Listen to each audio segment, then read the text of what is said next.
Hi friends. நான் YouTuber தான். இன்னைக்கு திருவிழால திருவிழாவுக்கு போய் அது அதில் இருக்க கேம்ஸ் எல்லாம் விளையாடுவோம் அப்படின்னு சொல்லிட்டு நான் அண்ணன் ஃப்ரெண்டு எல்லாரும் கிளம்பியாச்சு. கிளம்பி போனால் சரியான கூட்டம். லைட்டிங்ஸ் எல்லாம் சூப்பராக இருந்துச்சு. மறுபடியும் அதை பார்த்துட்டு அப்படியே அந்த கூட்டத்தோடி நடந்து நேராக கேம்ஸ் இருக்க இடத்துக்கு போயாச்சு. கேம்ஸை பார்த்தா எல்லா கேம்ஸ்லையும் விளையாடணும் போல ரொம்ப ஆசையாக இருந்துச்சு.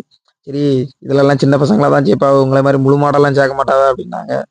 சரி, நம்மள சேர்க்குற மாதிரி ஒரு கேமுக்கு போவோம்னு சொல்லிட்டு ஒரு கேமுக்கு ஏறியாச்சு. சரியான ஃபன்னா இருந்துச்சு. இன்னும் ஒரு நிமிஷம் எக்ஸ்ட்ரா அவங்க சுற்றி இருந்தாலும் நான்லாம் வாந்தி எடுத்திருப்பேன். ஆல்ரெடி எனக்கு வாந்தி வரும் கொஞ்சம் பஸ்லலாம் போனால். ஸோ அப்படி இப்படின்னு ஆடி முடிச்சுட்டு நேராக வெளியே வந்தால் இவன் எனக்கு இந்த கன்னு கேம் விளையாடணும் அப்படின்னா. இதுதான் நம்ம ஃப்ரெண்டு கன்னு கேம் விளையாடணும்னு சொல்லிட்டு நேராக போய் கன் எடுத்து நான் என்ன சொல்கிறேன் பாரு, அங்கே சொல்கிறேன் பாரு அப்படின்னு ஜாலியாக அதெல்லாம் விளையாடி முடிச்சுட்டு அப்படியே திருவிழாவை முடிச்சுட்டு அப்படியே கிளம்பிட்டோம் friends. Okay, bye. Hi friends.